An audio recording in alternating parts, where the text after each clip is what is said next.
Hello.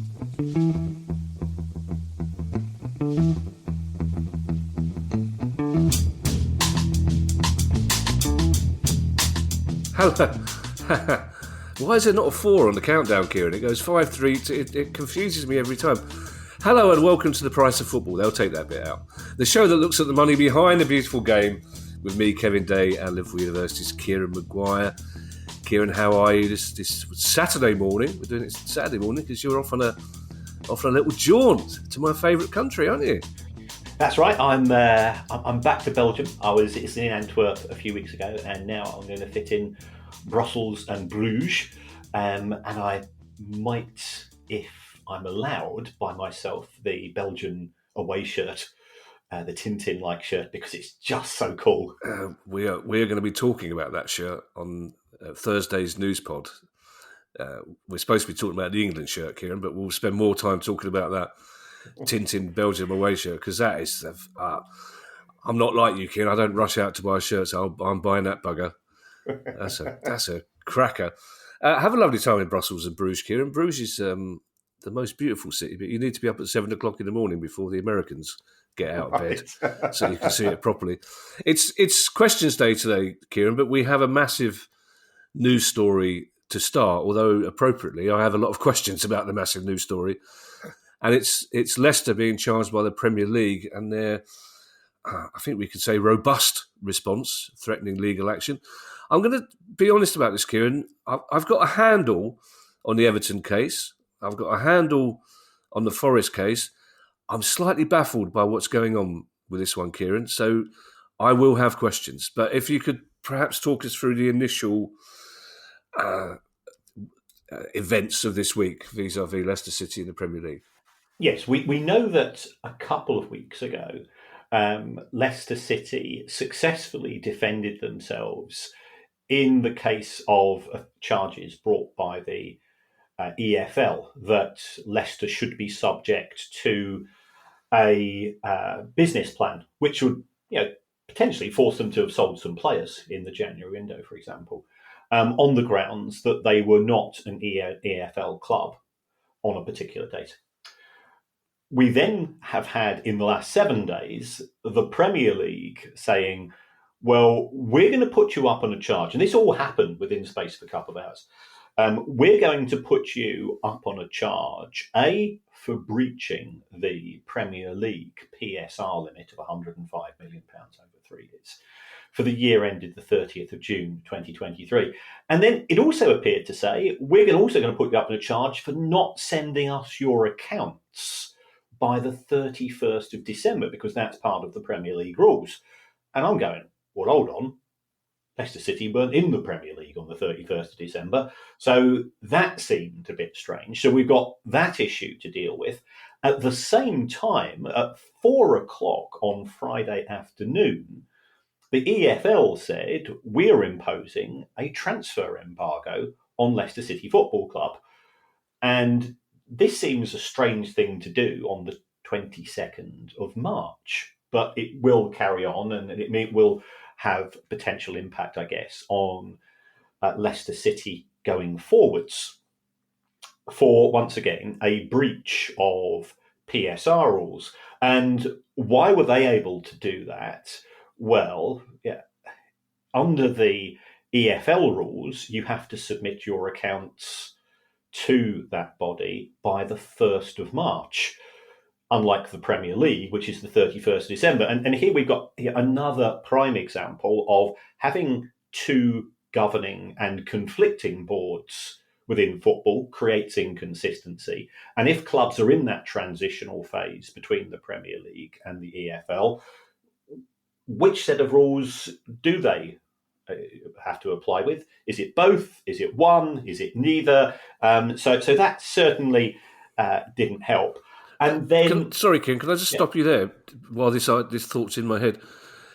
Will the EFL and the Premier League have been consulting with each other about these charges, or will they have been acting completely ignorant to what the other two are doing? Because it strikes me that if the EFL had been successful in imposing those rules on Leicester, would the Premier League then maybe have backed off a little bit? So possibly, but given that relations between the Premier League and the EFL are pretty much Kramer versus Kramer at present with regards to the distribution. It could be that there's back channels. It could be that there's beefs at executive level and an operational level.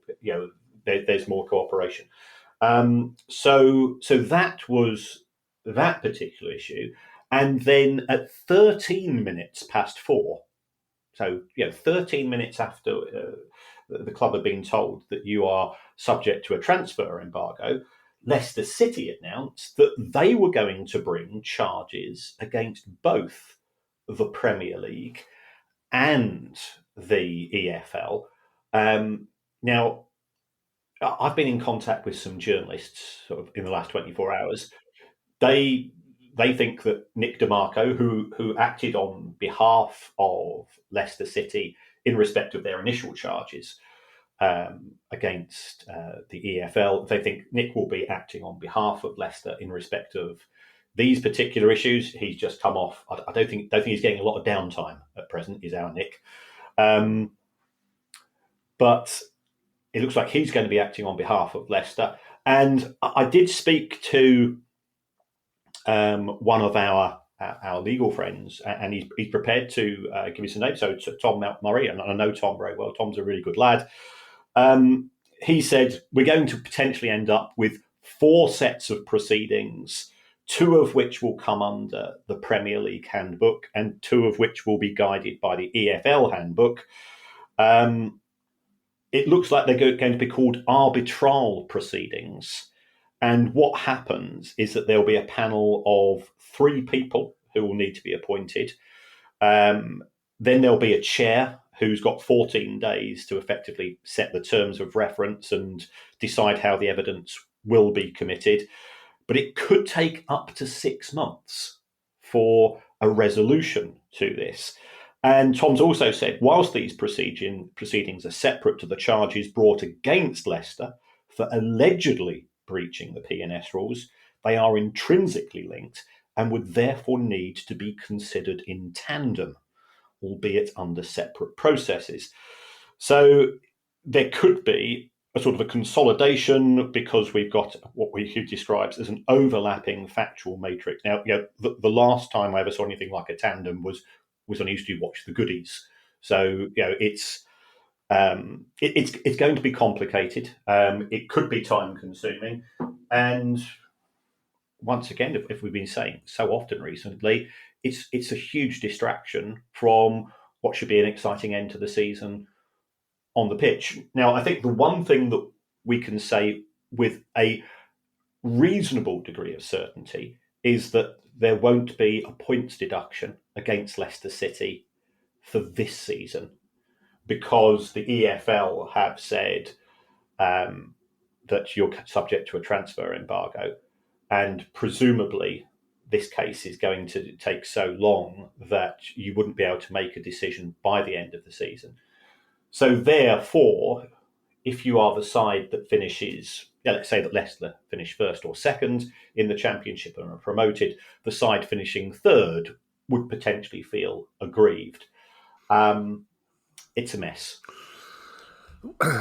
It raises all sorts of questions, Kieran, about the timing of these charges by both. I mean, you can understand the Premier League saying to Leicester, look, quietly even, that you do realise when you get back into the Premier League, you may be facing charges. But to charge them now for the last period they're in the Premier League, and to pretty much say in public, you'll be getting a points deduction the next time you're in the Premier League, which you then wonder then whether they're going to be motivated to even get promoted. But if they do get promoted, it seems they won't be able to buy players unless this transfer embargo by the EFL isn't imposed by the Premier League as well. So if they do get promoted, can they buy players? Well, this is a really intriguing one, and that's a brilliant question, because what we have seen historically is, ironically, Leicester were found guilty of a breach of financial rules when they were promoted in 2014. Similarly, the same happened to Fulham and Bournemouth, And on each occasion, because the clubs were no longer in the Championship and therefore no longer under effectively the jurisdiction of the EFL, the Premier League has said, we will not accept a points deduction being given in the Championship being applied to the Premier League. But what we will do is that if instead you put through a financial penalty, we will deal with that financial penalty by deducting that money from the TV payouts from Sky, and we will transfer that money across to the EFL. So it's a degree of cooperation, and I think that does make a certain degree of sense, because you've got a Championship in which you've got 46 games, and you've got a Premier League in which you've got 38. So 6 points in the Championship is a lesser penalty than 6 points in the Premier League, because you think about the maximum number of points you could achieve in a season. So you can see the logic behind that. And those issues were dealt with in a different time. Time before, certainly when we started working together. But football finance never used to be an issue, and it never used to have the degree of, I think, scrutiny and the degree of attention that we have at present times. Well, and of course, the timing of this one again plays into the hands of the conspiracy theorists who say the Premier League are trying to look tough before the regulator comes in. But I want to talk about Leicester's response, Kieran, because I don't know if Nick DeMarco was involved in that press release yesterday about the legal action, but it was a pretty punchy statement. And I was intrigued by one line in particular. I was intrigued by several things, which I'll come on to, but the thing that caught my eye initially was that we want this to happen in public, but we've been told that it has to be behind closed doors, so we can't reveal the full truth of our defence, so to speak, which I thought was a very challenging statement to both the Premier League and the EFL. Yes, and I can see it from Leicester's point of view. There are many stakeholders involved in a football club, but I think you and I are certainly of the view that the fans are a stakeholder who have a huge emotional investment. We should therefore have access to what is happening with regards to our clubs. You are allowed to attend a court hearing in relation to something which is happening to somebody potentially close to you, and I may have had to do that myself historically. And you behave yourself in court. Well, exactly the same would happen under these hearings, because you would be aware of the expectations of you. So for those people who sneer at us as football fans as uncouth louts that can't behave ourselves, I think that's completely misdirected. I think also, as the evidence is heard, people should be able to report on proceedings unless there is. We're not talking about a very offensive act against an individual person where you can understand why there could be a degree of scrutiny which is not needed. Not in the public domain. This is a financial issue, and therefore surely journalists, fans, people who do care about the direction at which the game is heading should be entitled to observe proceedings. And if anything, that could help to reinforce faith in the way that these tribunals take place, because what is seen by some fans as significant inconsistencies with regards to what we saw with Everton. If you go back to the Everton original case, the Premier League said it should be 6 points plus 4, so plus 1 point for every 5 million. So therefore they had a 10-point deduction. And yet the Premier League said that Forest should have an 8-point deduction. But applying the Premier League's own rules, 35 million overspend is 7 plus 6. Why was the Premier League saying we only want an 8-point deduction, where under their previous statements it should be 13? And the fact that these questions are not being answered does not help, because social media can be a cesspit at times, and we're both aware of that.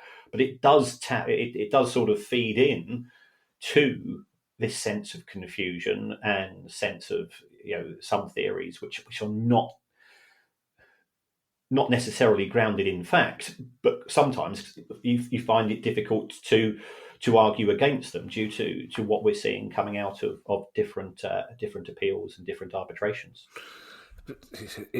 The Everton and Forest panels were held in, I won't say secret because that sounds very Russian, but they were held in private, and then the findings were made public. That Forest statement, Leicester statement yesterday, seemed to me to be implying that we want this. We want to see your working out, and we want the public to see your working out, because we don't trust what you're talking about. When you say thank you very much, Leicester, we've listened to what you have to say, and we have to leave. They're saying we want the world to know what you're discussing when we go, which I can kind of understand it, but I can also, from the EFL and the PL point of view, I'd be pretty knocked about that. There's a couple of things as well. They also used in their statement the Forest defence. They said that these rules are stifling ambition. Now, leave aside for a moment that whether or not the rules are doing that, in the same way that you might say that driving at 20 miles an hour, I shouldn't be restricted to driving at 20 miles an hour, I'm going to drive at 30. The fact is, you are restricted to driving at 20 miles an hour, and the sign tells you that. So leaving that aside, whether the rules are right or not, it seems a bit odd for a team that won the Premier League in 2016 to say that their ambitions are being stifled. Unless, have the rules changed since Leicester won the league in 2016? And if they have, then surely Leicester would have been part of that rule change because they were in the Premier League. So they would have voted for or against it, wouldn't they? There have been no rule changes with regards to the limits of PSR since 2013, since they were introduced in their present form. What Leicester achieved in 2016 was fantastic, but they did that because I think we all know that the stars aligned for them that season. They recruited superbly. They had relatively few injuries. They were quite similar. You and I both remember the year when Aston Villa won the old First Division, and they had 14 players on the pitch throughout the whole of the season. It just worked superbly for them. You cannot punch above your weight consistently, but Leicester have done spectacularly well. They've been very unfortunate to get back in the Champions League, and part of the reason for that is that on a proportionate basis, they are struggling against the Elite Six, the Super League Six, the Sneaky Six. And therefore, they feel, as do the owners of Newcastle, as do the owners of Aston Villa, as do the owners of Everton, as do the owners of Nottingham Forest, they feel that if you have an owner who is willing to financially underwrite losses because a club does not have a same global presence as the Elite Six, and nobody's criticising what Manchester United and Liverpool and Chelsea and Manchester City, all those clubs have done, absolutely fantastic. But why should they be entitled to have a wage bill which is twice, 2.5 times that of a club such as Leicester City? So I think that's Leicester's beef. Did they vote for those rules? Yes, they did. What has changed since 2016? Well, this has changed since 2016. The way that the Premier League distributes money has been geared, following Leicester's victory, to giving more money to the Big Six. It used to be that the international rights for the Premier League was split evenly between the 20 clubs. And the reason for this is that when the Premier League was set up, it didn't make any money from international rights. So therefore, 1/20th of nothing is nothing. And in fact, some years, the Premier League actually lost money from the international rights. So you can understand why the big clubs weren't bothered. as the Premier League has grown in popularity, and again, nobody's denying that the main drivers of this have been a select few of clubs. The argument put forward by the likes of the Glazers and John Henry is, why should we just take 1/20th of the money when we've got more than 1/20th of the global fan base? Because you're making money from kit sales, because you're making money from pre-season, and also because it creates a more competitive Premier League. So what happened in 2016 was that the Big Six went to the other clubs and said, unless you give us a bigger share of the international TV rights, we will go off and form a Super League. And they've used this as a bargaining chip.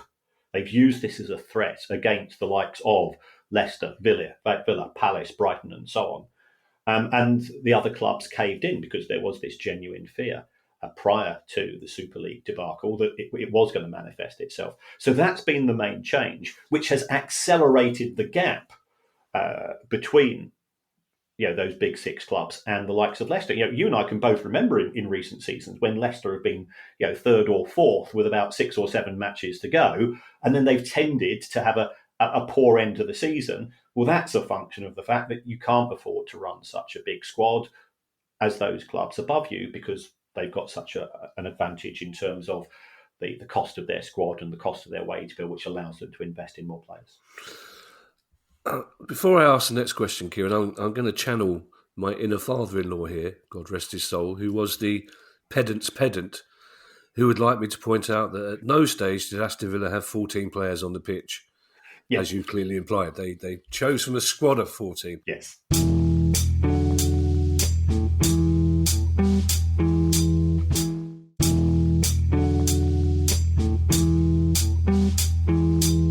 Two things to finish, Kieran. What's the amount that the Premier League are charging Leicester with overspending compared to Forest and Everton? And off the back of that question, if that was the only issue, if the only issue was that the Premier League are charging Leicester with breaching the rules in the same way that Forest and Everton were charged, what would you see their likely points deduction being in comparison to those other two? Right. Now, here, I think Leicester, I absolutely understand them saying, we want transparency, we want the hearings to be heard in public. Leicester haven't published their accounts. So here I can say, well, look, you're not helping yourselves very much. We can do the sums, other people can do the sums as well. So we only found out the quantum of excess over the PSR limit in both the Forest and the Everton case at the end of the hearings when the Commission's reports were publicised. On the basis of what we've seen in respect of Nottingham Forest, which is the most recent and therefore one would presume would set the appropriate precedent, it's going to be a minimum of 3 points plus an additional sum in respect of just how far above the limit they've gone. One would imagine, given the sense of indignation and anger which has come from the Leicester press release and the fact that they are starting charges against the Premier League and the EFL, that I wouldn't be confident of anything being knocked off for cooperation / mitigation. Well, also then, would the fact that they've not published their accounts, would that also count against them in terms of cooperation and mitigation? No, because they will have submitted their accounts to the EFL. I'm assuming that they have been submitted to the EFL by the 1st of March. Now, wearing a slightly different hat, we don't have access to the inner workings of club accounts, but there is somebody within the fan base of every club, and let's be honest, there's also myself, like Swiss Ramble, and so on, who do look at the numbers and who can, I think, give a broad and objective and a non-partisan indication as to where we would roughly be in terms of overgoing the limits. Why can't the clubs if they have to go and submit accounts to the Premier League by the 31st of December, well, why can't, as part of the licence rule, which would come out from the independent regulator, say, if you want to keep your licence, given that your biggest stakeholder group is that of the fans, why should you not publish your accounts by the 31st of December into the public domain? That you're prepared to send them privately to the Premier League by the 31st of December. So therefore, surely you can do the same for the fans. Because remember, you're asking fans to renew their season tickets in February, March and April. And if you're not prepared to publish your accounts, you're effectively saying, we expect you as fans to go and take that investment decision, because it is an investment, it's a financial commitment, on trust. Well, you can do it slightly better than that. You can do it A, on trust, and B, on the fact that we will publish you the information as well.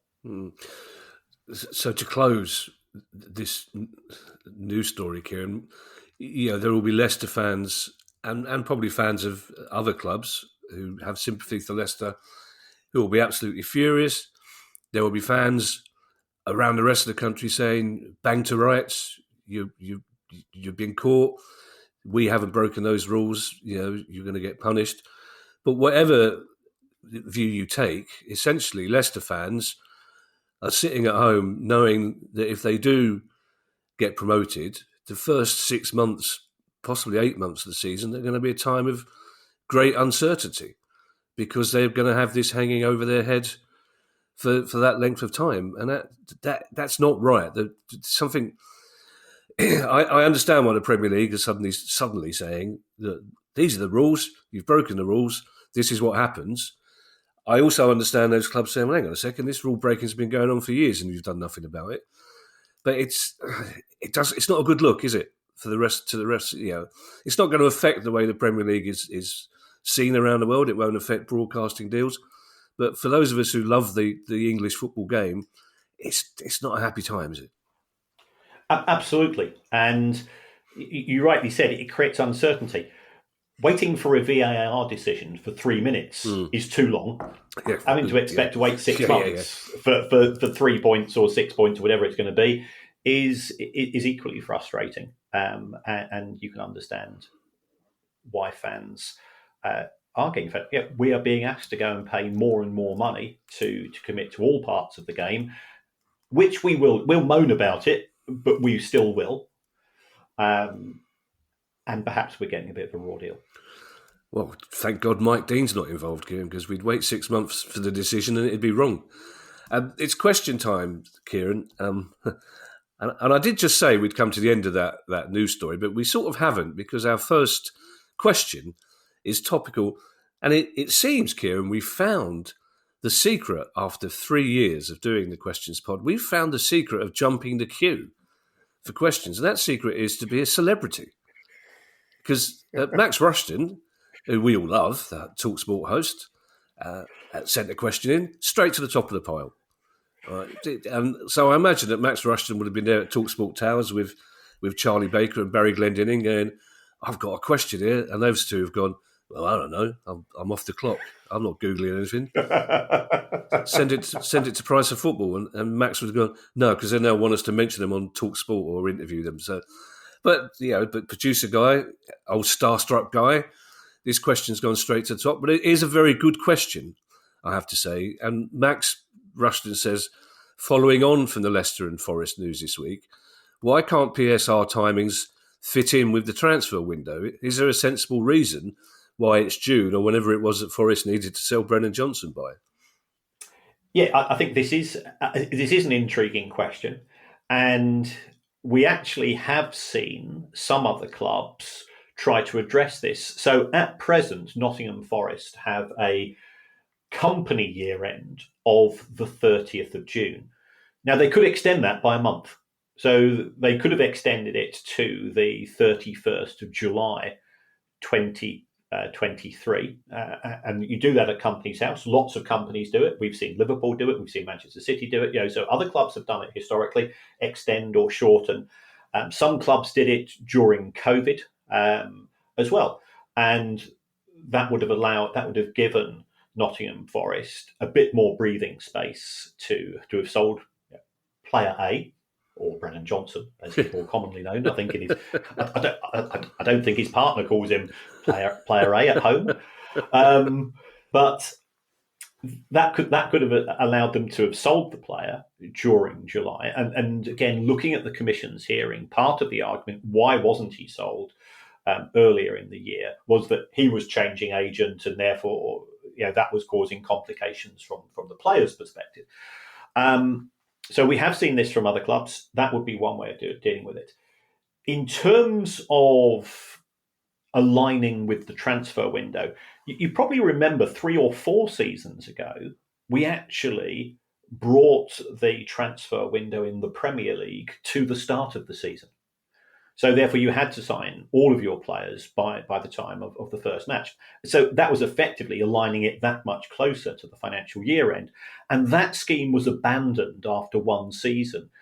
And the reason for that, and I spoke to some chief executives, and we spoke to people in the game as well, they said is that if you've got a window which is the 31st of August, or roughly the 31st of August, that means that if you have signed a player and you've played 3 or 4 matches, what happens if they do their ACL and they're out for 6 months?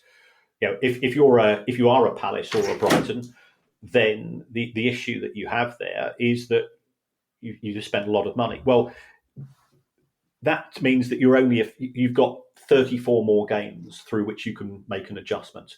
If you have to have all of your ducks in the row before the first match, you've got to budget for all 38 games with very little opportunity to change things around.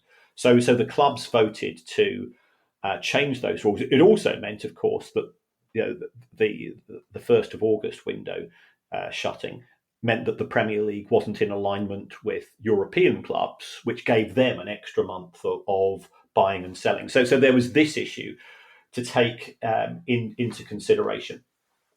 The other alternative is to change the financial year end of football clubs. Now, under the rules at present, your financial year end is linked to the football season, and you've got a choice. You can either have the 31st of May or the 30th of June or the 31st of July. But regardless of that, it fits into the 23-24 season.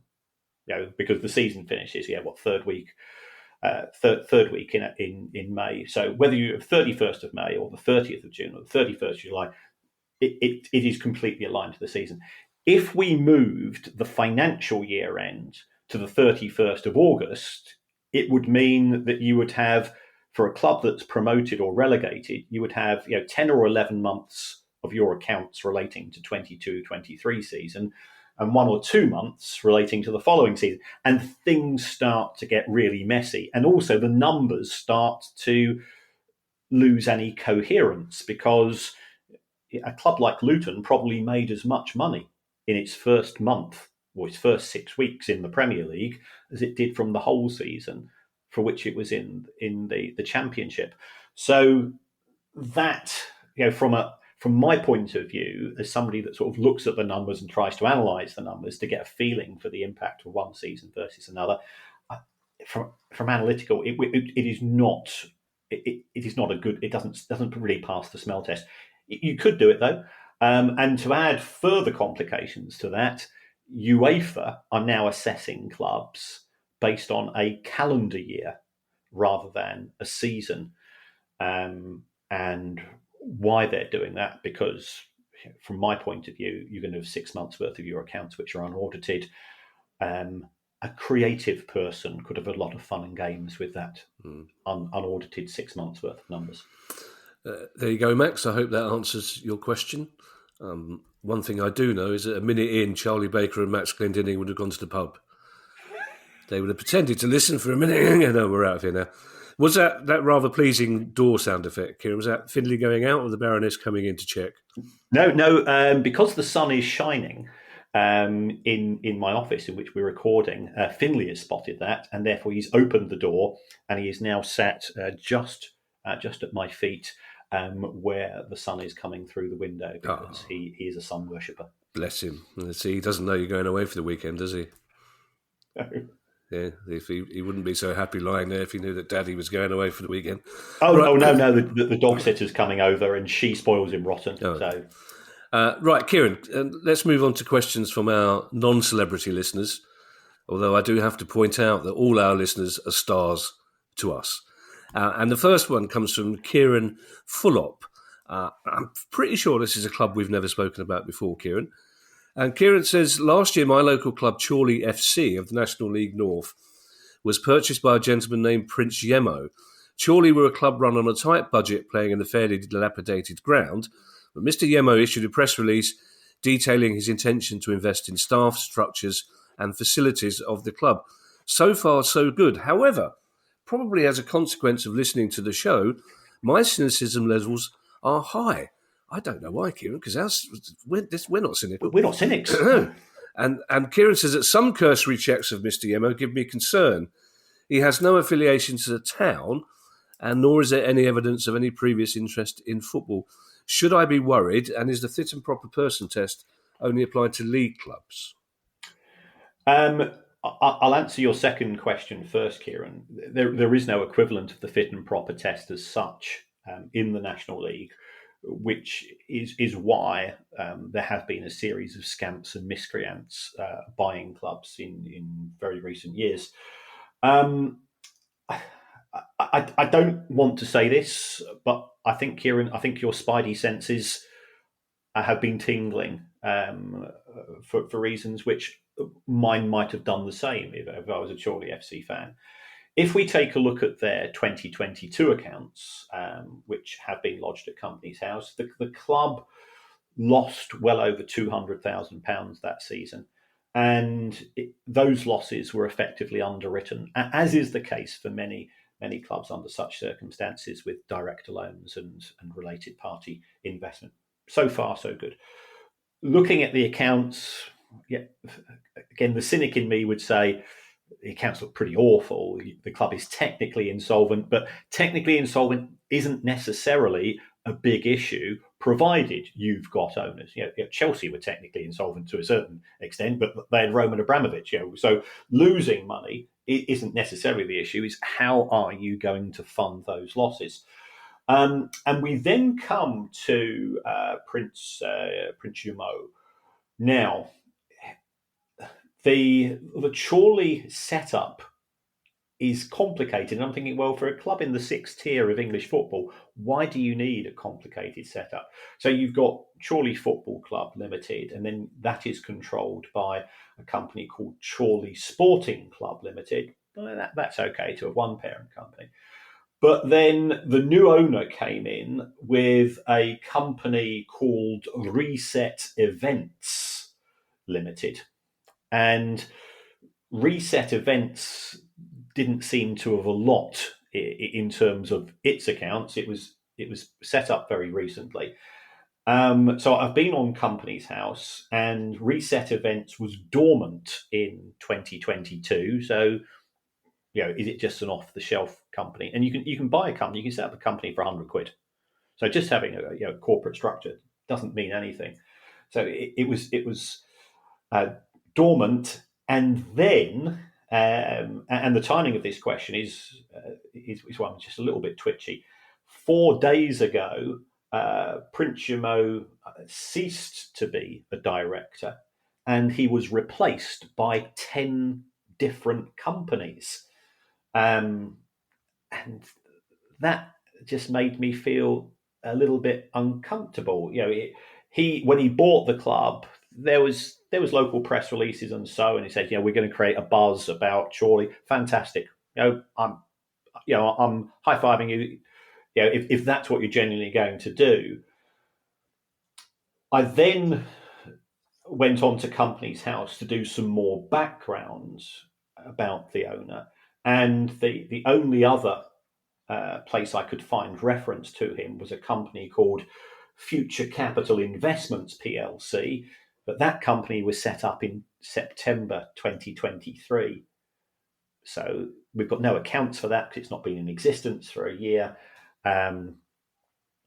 There's just a sense of we're not looking great. Now I've got zero evidence, and we're going to make zero accusations with regards to the owner, because that would be completely inappropriate. But why has he resigned his position at Reset Events? Why have all of these companies come in, which are now appear to be owning a slice of Reset Events? None of that makes you feel particularly at ease. And we've been talking with regards to transparency. And I think transparency is absolutely critical.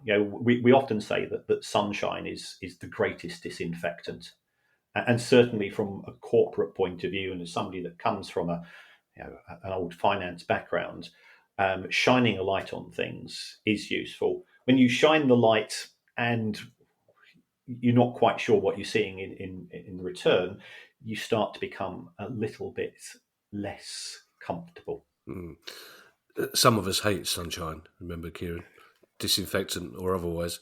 So just to clarify, Kieran, he resigned as a director of a dormant company and was replaced by 10 other named individuals or companies? Well, no, these were companies. Now, I'm trying to get to the bottom of what all companies which themselves don't seem to be doing very much. So why go through this process? And we, if anybody in the club is listening, right of reply. We're entirely, we believe in transparency ourselves. Absolutely. So if we could have clarification, we would appreciate it. But we wish Chorley FC. So I used to play in Lancashire League cricket and so on, so I know I'm familiar with Chorley, but I'm not feeling great, which isn't the same as feeling bad. Yeah, of course. And although it strikes me from past experience that this is the very first of the flags. It seems to me that Chorley will be coming back in the news pod in the next few weeks or so. I pray to God they don't. But just very briefly, Kieran, I'm assuming dormant simply means no money in, no money out. Yeah, no transactions in the year. So that was for 2022 accounts. Yeah, we'll wait to see if there's been an activity in 2023.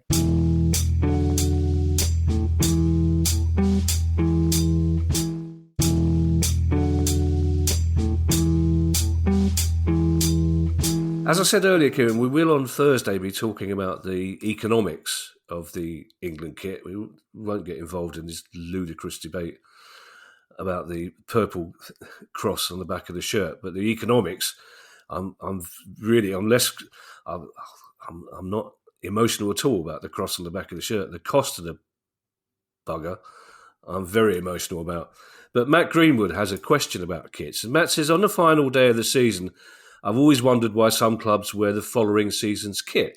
Is there a financial benefit or reason for this? I guess, Kieran, it's just a bit of PR and advertising, is it? Yes, there will be a lot driving that.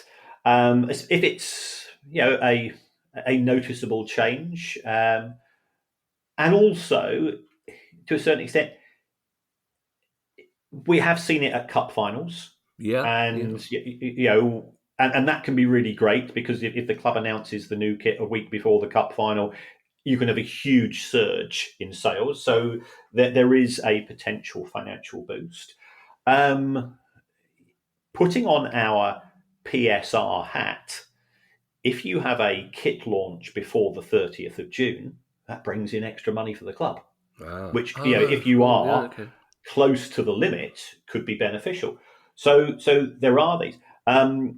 There will be other considerations. I'm aware of, I wouldn't even say top six. I would say top 2 or 3 club where the kit manufacturers have said, we're not going to supply you with any more kit this season. Because we've got other things to do. And therefore, when you go into the superstore, so if you've effectively sold all of your kit with 2 or 3 matches to go, why not launch the new kit for the last home match of the season, and again get that uptick in respect of sales? Because you've got the advantage. You and I both know that if you wait long enough, this season's kit, it will be at 30% off or 50% off or whatever. But if you've managed to sell all of the deliveries, then why not take on next season's kit? Because you'll be selling that at full price. You're not having to discount the old season kit. So there are those benefits. You have to have continuity here with regards to things such as sponsors. So if you're ending your sponsorship deal, then that sponsorship deal will finish on the 30th of June. What you can't do is to be seen to be having a new sponsor for the old season, because that would be a breach of contract and so on. So there are some complications, but if you've got continuity of sponsor, continuity of manufacturer, then just go ahead with it. If the kit has been manufactured, there's that. There are sort of supply chain issues to take into consideration as well. This is a good one, Kieran. All our questions are good, obviously, but this is a particularly good one from Mark Ridley. Mark says, last season I attended Maidenhead versus Wrexham in the National League. There are an additional 2,000 fans to what the club would get for an average National League fixture, which would presumably have brought in an extra £40,000 to £50,000 revenue. And I'm guessing this probably would have been replicated for many of Wrexham's away games. But with Celtic and Rangers B teams, both in the Scottish Lowland League, has their presence provided additional income for other teams in that league in a similar fashion?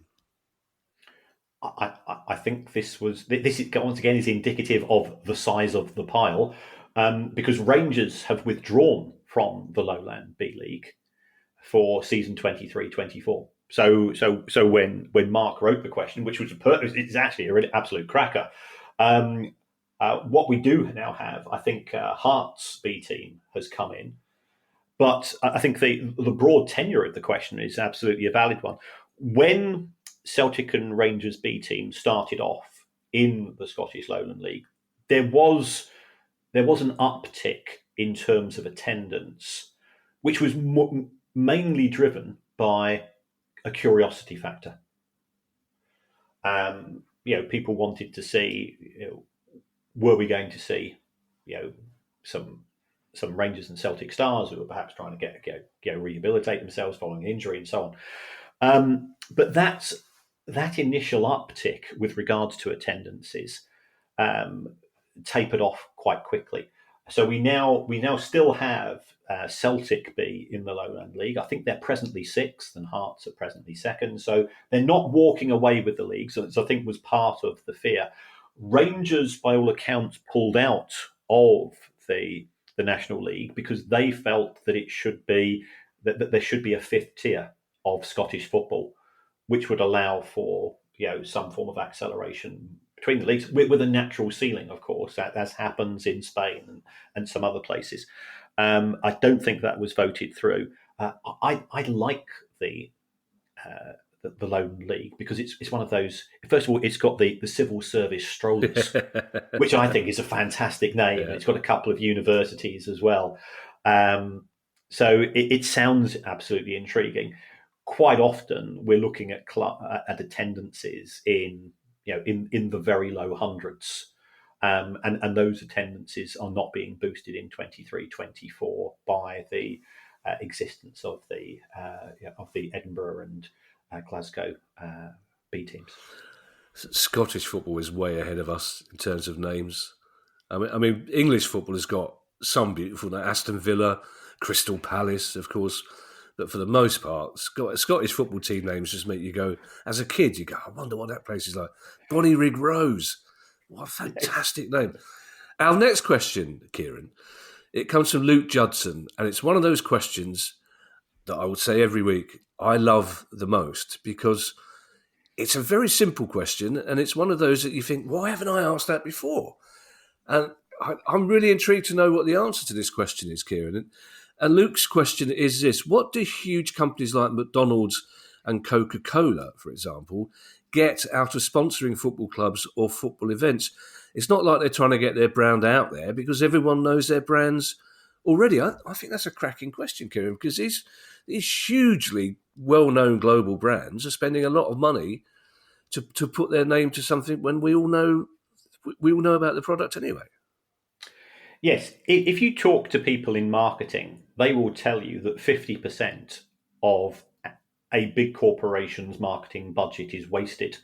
The problem is they don't know which 50% is wasted. Ha! So, is it adverts on the radio? Is it television? Because you cannot link an individual campaign to an increase. Postman? Yes. Amazon, I think the looks of it.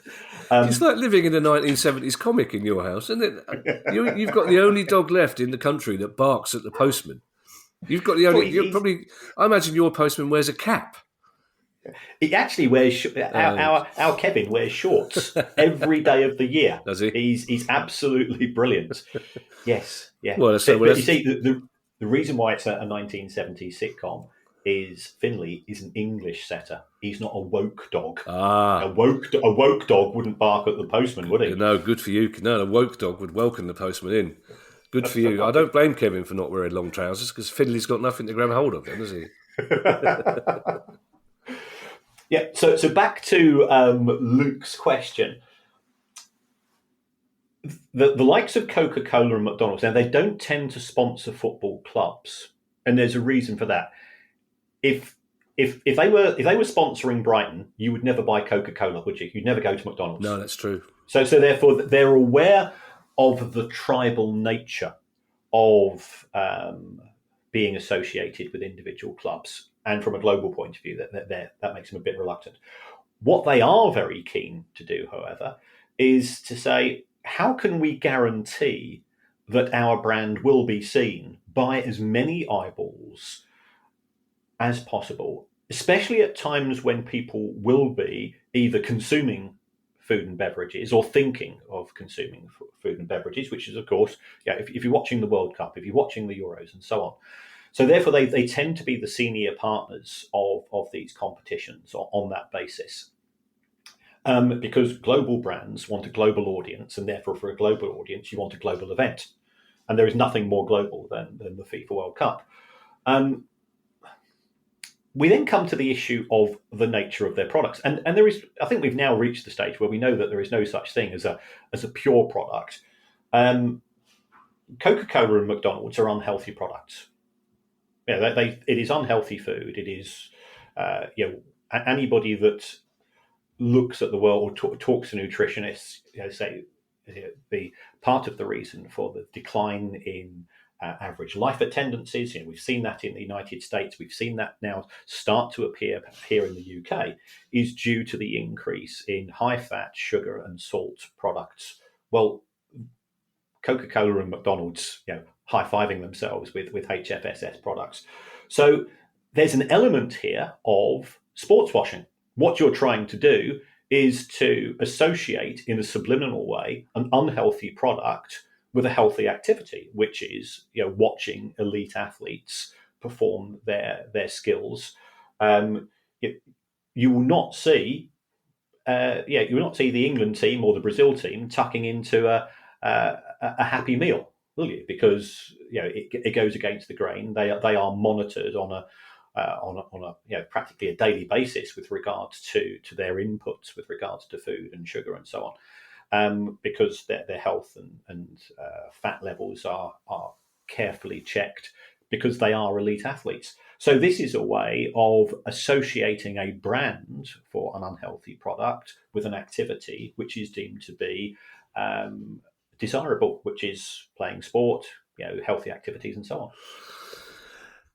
You're absolutely right about the club sponsorship, Kieran, because if I was eligible for an American Express card, I would turn it down. I would absolutely refuse. Luckily, it's not an issue. And also, just to keep our lawyer happy, I'm going to suggest the occasional can of Coke and the occasional Big Mac, fine. Just not 4 a day, basically. There's nothing wrong with the occasional Big Mac. Our next question, Kieran, comes from Michael Urlich. And the reason I'm so confident in the pronunciation of Michael Urlich's name is that Michael, God love him, finally has put in brackets the way to pronounce his name, because otherwise we'd have been here for minutes when I went through a whole range of it. So would it kill the rest of you just occasionally to put a little pronunciation guide? Thank you. Michael Urlich's question is, of course, a good one. Michael lives in Australia, and he says, here in Australia there's a News Corp-owned streaming service known as Kayo Sports. Michael's also, in brackets, told me how to pronounce KO, which I think I probably would have been able to guess that one, Michael. Thank you very much. But Kayo Sports, pronounced KO, which centralises all of the main pay TV sports channels onto one subscription for the price of $25 per month. The only comparable services in the UK are online subscriptions for Sky Sports via Now TV and BT Sport, now TNT Sport of course, which cost £35 and £25 respectively per month. Based on relative earnings, would a similar product work in the UK at a monthly subscription fee of £15, or would this struggle to turn a profit as the inflated rights model relies heavily on football being a loss leader for other content and services on Sky and BT? Well, this is a fantastic question, Mike. I think you are right in your summation there, in the sense that Sky and TNT pay a huge sum of money for the rights to broadcast the Premier League. That effectively attracts people in. It's the stickiness that it creates with return to not just getting subscriptions, but people renewing their subscriptions. And therefore, the money that they pay to the Premier League has to be recovered in some way. Everybody would love a £15 a month subscription.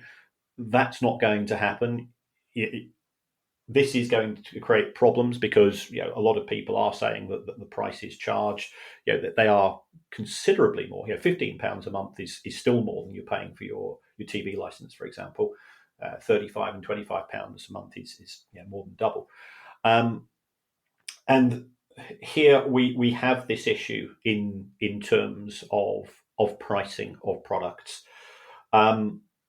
It drives people towards alternative markets, and we have said on many occasions that we all know somebody down the pub called Big Dave who can get you a Fire Stick, and we are not. That is illegal, but it is seen by some people as a victimless crime. With regards to the topic we're going to come to on Thursday, I was sent by one of my mates called Big Dave. He's got the New England shirt, £12.89. Ha! Okay. It's a very specific price. Very, very specific price. Yeah, £12.89. He's I'm going, oh. Wow, you can see why people are attracted to that if they aren't, and nobody's saying, well, we want to encourage the use of sweatshops, the potential money flowing to unscrupulous individuals, but when the differential is so big, people on a budget, people knowing that England will probably wear the away shirt perhaps 4 times before it gets replaced in 12 months' time, you can see why people go down that route. So, unfortunately, Sky, I think Sky and to a certain extent TNT, it is a fantastic product, but it is an expensive product, and they would lose money at £15 a month, or rather, they would lose even more money. I think they probably actually do lose money with regards to the current pricing scheme, but it does attract people to buy more products from Now TV or Sky themselves to allow Sky to make an overall profit. You see, this is my issue with that England shirt, Kieran, because the FA could sell it for £12.89 and they'd still make a bloody profit. So imagine how much more profit they're making at selling it £125, which is why we're going to deal with this on Thursday. Get one for me next time you see Big Dave, will you? I'll give it to Ed for Christmas.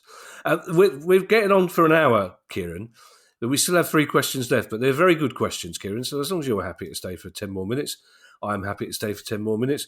It just means that all of our super fit listeners who apparently listen to us in the gym just have to have an extra 10 minutes in the gym, so that'd be good for them as well. It's amazing, Kieran, isn't it? How many we do the live gigs, and you think none of these people look like they listen to this pod in the gym.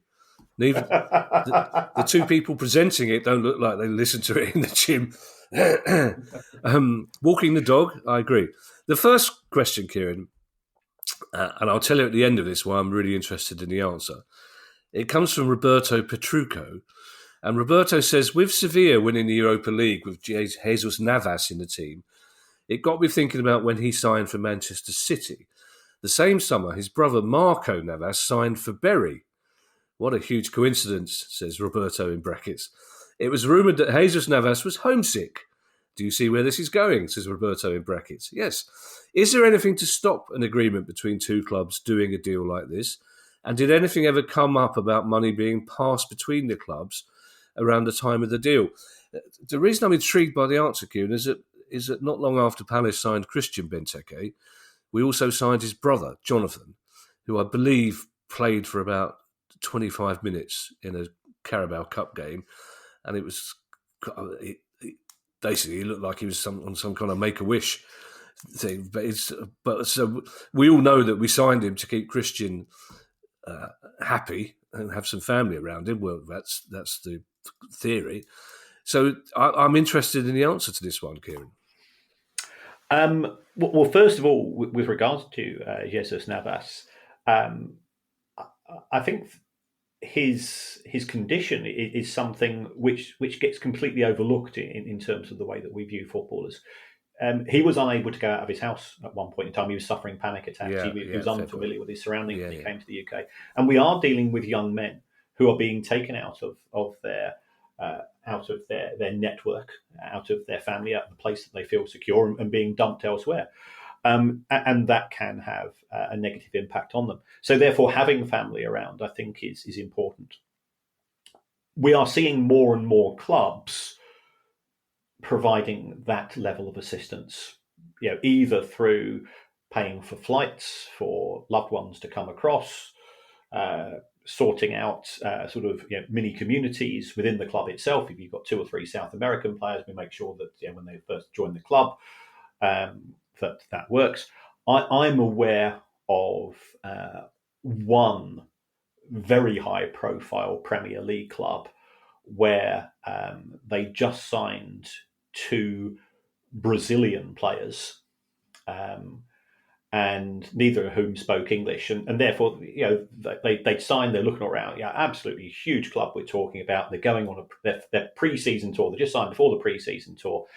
And they were in business class because they were flying to the United States, and you only get around about 6 or 8 first class seats on a transatlantic flight.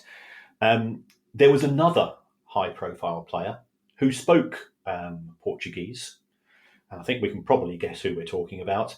Who was asked? Because he was a star at that particular club, was asked to pop downstairs and just familiarise and just be friendly and chat to the players and introduce them to some of their new colleagues, because clearly there's a language barrier. He could act as an interpreter because he was bilingual, of course. And he turned to the manager, who was again very high profile and very successful manager, and says, I don't travel business class. I don't talk to people in business class. Sort it out yourself. So that's another story. But with regards to this, familiarisation and acclimatisation are absolutely critical. If you're buying an asset for 20 to 30 million pounds, then you want it to be working and firing on all cylinders. So we do see this type of things. Now, with regards to where Roberto was making hints, I've no idea if there was an arrangement between the two clubs. As far as I'm aware, it's not on 115 charges from Manchester City, so there's no evidence of things like this taking place. Can there be some? Are there lines of communication between clubs? Yes, there are. And can you come across and train with one of the other clubs? There's various things that can be done. But actually, it's not actually during the working day. I think the panic attacks and the feeling of somebody that's spent an awful lot of time working overseas on in practically every continent, and I've been very lucky in what I've done, you do feel somewhat isolated, and having a friendly face can make a difference, especially if that friendly face is family or someone that you're fully aware of, and so on. Or if that friendly face is a beautiful Russian lady, even. Do you know what, Kieran? You're getting so woke. Really, I mean, what's it come to that if a 19-year-old professional footballer can't come to this country from somewhere a long way away and sit rocking on his own in a hotel room, missing his family. He's got to suck it up, Kieran. What's the matter with you? Our penultimate question, Kieran, comes from Phil Reynolds. And this, the first sentence of this question, I don't know whether I should be proud that you've inspired someone to do this, or whether whether it's the saddest first sentence of any question I've ever read. I'm going to go for the first one, Kieran, that you've inspired Phil Reynolds. Because Phil Reynolds says, Phil Reynolds says, I'm attempting to be Gillingham's answer to Kieran and analyse the accounts on Twitter for our fan base each year. And if you want to see Phil's analysis, you can go to @Beanhead1411, he tells us. But, says Phil, our 2022 accounts have somewhat stumped me. We are now showing we have more than 200 staff employed, which is more than double that of the year before, yet our staff costs only increased by 300,000. So that doesn't stack up to me. We've never had that many employees on the books, and that seems to work out to an average of 17,000 per employee. Do you have any words of wisdom on what this could be, other than error, or is it perhaps 0-hour contracts? I think it's more of the latter, Phil, and also congratulations for doing a fantastic job. Yes. Engagement is at whatever industry, whatever level, I think is something which is to be applauded. I've taken a look at the Gillingham 2022 accounts, and the difference in terms of employee numbers. What Gillingham have done, which I think is good, is that they've broken down the total staff numbers into playing staff, management, and so on, marketing. And then there's a final category which says other commercial activities. And this has gone up from 38 to 161. So I suspect what has happened is that the staff that are employed on a match day basis, who perhaps were being outsourced previously, are now being employed directly by Gillingham. And whilst personally I think that the club has probably been overcautious here, you don't count an employee as being a full-time employee unless they do a minimum of X hours per week. And I don't personally think that ground staff, match day staff would fall into this. It looks as if the club has taken an alternative view, and therefore, the stewards, the turnstile operators, all of the people that make our life that much better on a match day are now being included in your total staff numbers, whereas previously that wouldn't have been the case.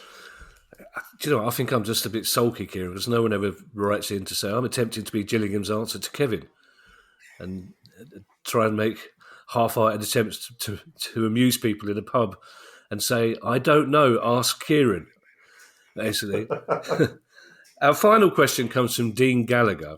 And again, this is another of those cracking questions that I've never thought about before, but should have done. And Dean's question is this. It's often said that the Championship playoff final is the most valuable game in football and a cash bonanza for the promoted team. But can you identify the team that's been most adversely affected financially following relegation from the Premier League? Yes, I've taken a look at this one, and I'm just wondering whether this Dean Gallagher is the same Dean Gallagher that I used to play alongside as centre half for a team called the Blackadders in the mid '80s. we dynamic duo. I was the lanky twat who could do all the heading, and Dean was sort of the Bobby Moore stylish ability to nip the ball off the toes off the centre forward and bring it forward majestically.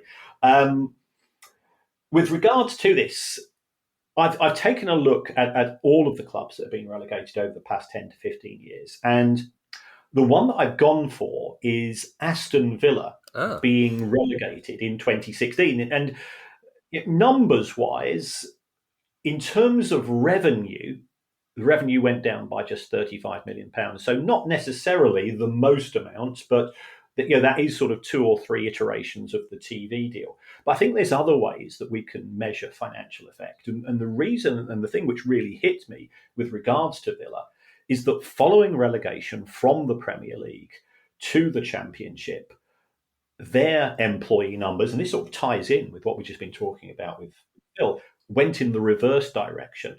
And the number of staff employed decreased by 560. Wow. And this is something we have spoken about as the hidden cost of relegation. Fans are crying, players are, they're facing wage cuts, but they've still got a job. You're going from 40 grand a week to 30 grand a week under your relegation clause. So there was that. It was at the time of Tony G, who was an owner, was himself had some financial issues. The highest paid director's pay went down from £3 million in the last season in the Premier League to 350 grand in the first season of the Championship. Again, still a sum of money, which 99.9% of people, I would imagine, would be absolutely delighted to receive. But that was the one. And also, with regard to that, is that Aston Villa nearly went into liquidation. I'm saying not just administration. They were the club that I've seen, the most high-profile club I've ever seen get that close to liquidation. Thank you to everyone who's donated to the pod via our Patreon page, including a very happy Tim Onions, who says, I'm excited to become a Price of Football Ultra to celebrate the Spireites' return to the world of FFP and amortisation. It's easier to leave the 92 than to return. If you'd like to make a small monthly contribution to the pod and get access to our chat community and our regular quizzes, that'd be very kind of you, and you can do that by going to patreon.com/priceoffootball. If you have a question you'd like answered on the show, you can email us at questions@priceoffootball.com, and you can go to the same website if you want to buy our book or one of our T-shirts. Kieran's off to Brussels. We'll be back on Thursday with our latest news pod, most of which will be me tearing my hair out about that fucking England shirt. In the meantime, I shall hand you over to Mr. Kieran Maguire for his customary farewell. Well, thank you to everybody. Thank you to the people that support us on Patreon. We do appreciate it. And we acknowledge just as much as everybody else. Times are tough, so it is very kind. We will be setting up an end of season quiz. We're not that far away now. So there are a variety of ways in which you can engage with the show, one of which is to give us a review. It certainly does help.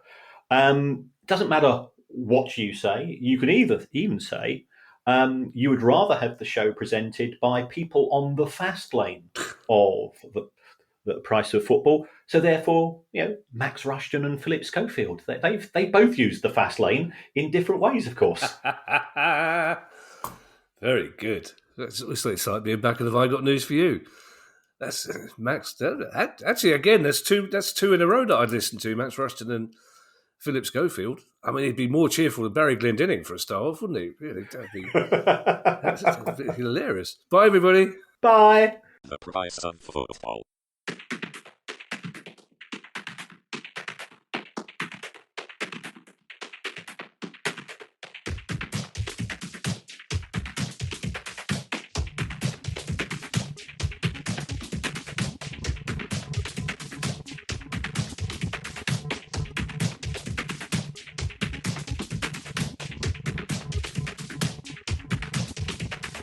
The Price of Football.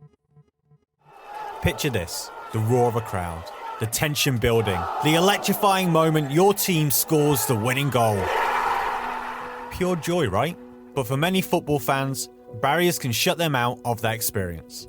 In the UK, nearly 1 in 4 people, that's 16 million, have a disability. And over 70% of those disabilities are non-visible. There's a really broad range of non-visible disabilities out there. So it can be hearing loss, it can be sight loss, it can be neurodiversity, it can be any manner of things that people can't perceive. People look, why are they parking in blue badge space? They can walk. Why are they using an accessible toilet? They're walking in. But that's not the point. You can't see the invisibleness of the disability. But then if somebody's judging you, you can tell they haven't got the awareness, they haven't got the understanding. I've always lived my life as a sighted person who can't see, to the point where then if I didn't have my long cane, chances are a lot of people wouldn't know. Me having it isn't always just for me, but it is actually for other people as well. Find out how you can contribute to a more inclusive matchday experience for everyone by supporting Level Playing Field, the national charity advocating for greater access and inclusion for all disabled sports fans, through its Unite for Access campaign. Unite for your team, unite as a fan, let's unite for access.